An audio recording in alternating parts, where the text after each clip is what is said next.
Hello students, welcome back to the channel. Today we are going to learn a lesson, the last lesson by Alphonse Daudet. The last lesson is the lesson আছে last lesson of French language. Due to Franco-Prussian War, অৰ্থাৎ এখন যুদ্ধ হৈছিলে যিখন যুদ্ধক আমি Franco-Prussian war বুলি কওঁ। সো সেই ফ্ৰাংকো-প্ৰুছিয়ান যিখন যুদ্ধ হৈছিলে সেই যুদ্ধখনত ফ্ৰান্স পৰাস্ত হৈছিলে আৰু পৰাস্ত হোৱাৰ পিছত জাৰ্মানীৰ পৰা এটা নিৰ্দেশ আহিছিল যে ফ্ৰান্সৰ এলছাছ আৰু লৰেইনৰ যি স্কুল আছে সেই স্কুলত মানে কি কৰা হ'ব, যিটো জাৰ্মান ভাষা সেই জাৰ্মান ভাষাটো ইম্প'জ কৰা হ'ব আৰু তাৰ যিটো নেটিভ লেংগুৱেজ অৰ্থাৎ মাদাৰ টাং ফৰাচী ভাষা সেই ভাষাটো নেক্সট ডে'ৰ পৰা বন্ধ কৰি দিয়া হ'ব। অৰ্থাৎ দ্য লাষ্ট লেছন, এই লেছনটো হ'ল ফৰাচী ভাষাৰ লাষ্ট লেছন। খুব এটা ইম'চনেল ষ্টৰী এটা, আৰু ইয়াতে মানে এইটো লিখিছে এলফন্স ডডেট, যিজন কি আছিলে was a French novelist and a short story writer, এজন ফৰাচী উপন্যাসিক আছিলে আৰু এজন চুটিগল্প লিখক।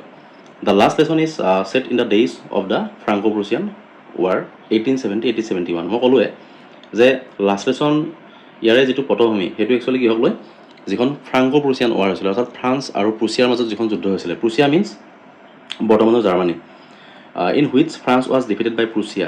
আৰু যিখন যুদ্ধত কি হৈছিলে, ফ্ৰান্স পৰাস্ত হৈছিলে কাৰ হাতত, প্ৰুছিয়াৰ হাতত, লেড বাই বিছমাৰ্ক। চ' ইয়াৰে নেতৃত্ব কোনে লৈছিলে, বিছমাৰ্কে লৈছিলে।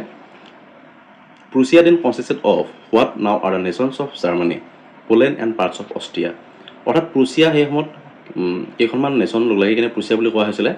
জাৰ্মানী আছিলে, পোলেণ্ড আছিলে আৰু অষ্ট্ৰিয়াৰ কিছু অংশ আছিলে। আৰু এই প্ৰুছিয়াৰ হাতত কি হৈছিলে, ফ্ৰান্স পৰাস্ত হৈছিলে। In this story the French districts of Alsace and Lorraine have passed into Prussian hands. আৰু এই যিটো ষ্টৰী আছে, অৰ্থাৎ যিটো লেছন আছে, দ্য লাষ্ট লেছন, এই লেছনটো আমি কি দেখিবলৈ পাম, the French districts of Alsace and Lorraine have passed into Prussian hands. যেতিয়া প্ৰুছিয়াৰ হাতত ফ্ৰান্সে পৰাজয় বৰণ কৰিছিলে, তাৰপিছত ফ্ৰেঞ্চ ডিষ্ট্ৰিক্টছ মানে ফ্ৰান্সৰ কিছুমান অঞ্চল, অৰ্থাৎ এলছাছ আৰু লৰেইন স্পেচিয়েলি কাৰ হাতলৈ গৈছিলে, প্ৰুছিয়াৰ হাতলৈ গৈছিলে, অৰ্থাৎ জাৰ্মানীৰ হাতলৈ গৈছিলে। Read the story to find out what effect this had on life at school. এই ষ্টৰীটো পঢ়িলে আমি সেই যুদ্ধখনৰ যিটো প্ৰভাৱ বা যিটো কনচিকুৱেঞ্চ সেইখিনি আমি পাম। এই ষ্টৰীটো পঢ়িলে আমি সেইখিনি দেখিবলৈ পাম। অৰ্থাৎ ৱাৰৰ যিটো কনচিকুৱেঞ্চ, সেই কনচিকুৱেঞ্চটো সদায় কেনেকুৱা হয়, সদায় নিগেটিভেই হয়। সেইটো তোমাৰ বিভিন্ন ক্ষেত্ৰত পৰিব পাৰে, কিন্তু আমি ইয়াতে মেইনলি পাম সেই পাৰ্টিকুলাৰ এখন স্কুল, অৰ্থাৎ এলছাছ আৰু লৰেইনৰ সেই পাৰ্টিকুলাৰ স্কুলখনত এই যুদ্ধখনৰ কেনেকুৱা প্ৰভাৱ পৰিছিল। অৰ্থাৎ যুদ্ধখনত এনেকুৱা প্ৰভাৱ পৰিছিল য'ত নেকি তেওঁলোকৰ যিটো মাদাৰ টাং অৰ্থাৎ মাতৃভাষা ফৰাচী ভাষা, ফ্ৰেঞ্চ লেংগুৱেজ, সেই ফ্ৰেঞ্চ লেংগুৱেজটো বন্ধ কৰি দিয়া হৈছিল আৰু তাৰ পৰিৱৰ্তে জাৰ্মান ভাষা শিকাব বুলি এটা নিৰ্দেশ আহিছিলে। আৰু সেই নিৰ্দেশটো অহাৰ পিছত কেনেকুৱানো প্ৰভাৱ পৰিছিল সেই স্কুলখনৰ যিখিনি ষ্টুডেণ্টছ আছিলে, লগতে সেই স্কুলখনৰ সেই যিজন টিচাৰ আছিলে এম এল, আৰু লগতে সেই ভিলেজাৰ্ছ বা ওচৰ পাজৰৰ যিখিনি মানুহ আছিলে, চ' তেওঁলোকৰ মনত কেনেকুৱা প্ৰতিক্ৰিয়া সৃষ্টি হৈছিলে সেইখিনি আমি ইয়াতে দেখিবলৈ পাম। আৰু এই লেছনটোৰ মেইন কেৰেক্টাৰ হ'ল ফ্ৰান্স, অৰ্থাৎ ফ্ৰান্স হ'ল এজন সৰু ল'ৰা, এজন ষ্টুডেণ্ট এলছাছ লৰেইনৰ সেই স্কুলখনৰ। আৰু নেক্সট আমি ইয়াতে পাম সেই যিজন টিচাৰ এম এল। চ' এম এল এজন কি আছিলে, ফৰাচী ভাষাৰ এজন শিক্ষক আছিলে। চ' তেওঁৰ সেই ইম'চনেল লেভেলটো কেনেকুৱা হৈছিলে সেই মুহূৰ্তখিনিত, যেতিয়া সেই নিৰ্দেশটো তেওঁ নিজে ক'ব লগা হৈছিলে, এনাউন্স কৰিব লগা হৈছিলে ক্লাছত, সেই ষ্টুডেণ্টখিনিৰ সন্মুখত। চ' কেনেকুৱানো হৈছিলে আমি সেইখিনি ইয়াতে দেখিবলৈ পাম। চ' এতিয়া আমি ক'ব পাৰোঁ the last lesson is the last lesson of French language. Due to Franco-Prussian war an order had passed from Berlin to teach only German in the schools of Alsace and Lorraine. So it is the last lesson of French language, and that's why the lesson is called the last lesson. So এইখিনি আমি ক'ব পাৰোঁ। এতিয়া লেছনটো আৰম্ভ কৰিছোঁ। মই ক'লোৱে যে ইয়াতে মানে কি মেইন কেৰেক্টাৰটো হ'ল ফ্ৰান্স। চ' এই লেছনটো কিহত লিখা হৈছে, ফাৰ্ষ্ট পাৰ্চন নেৰেটিভ, অৰ্থাৎ ইয়াতে আইৰে ষ্টাৰ্ট কৰিছে। I started for school very late that morning. ইয়াতে ফ্ৰান্সে কৈছে যে সেইদিনা মই কি কৰিছিলোঁ, খুব পলমকৈ স্কুললৈ বুলি ওলাইছিলোঁ। I started for school very late that morning. সেইদিনা খুব পলমকৈ মই স্কুললৈ বুলি ওলাইছিলোঁ। And was in great dread of a scolding. আৰু মনত এটা ভয় আছিলে।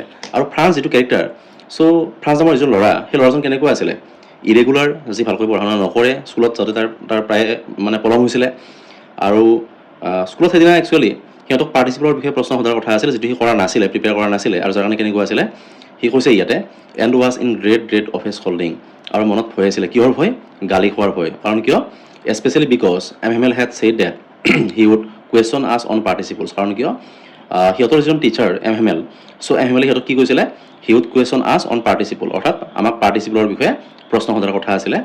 And I did not no' the first word about them, আৰু পাৰ্টিচিপল কি তাৰ মই প্ৰথম শব্দটোৱে ভালকৈ নাজানিছিলোঁ, আৰু যাৰ কাৰণে মোৰ এটা মনত ভয় আছিল স্কুলত যাম নে নাযাম।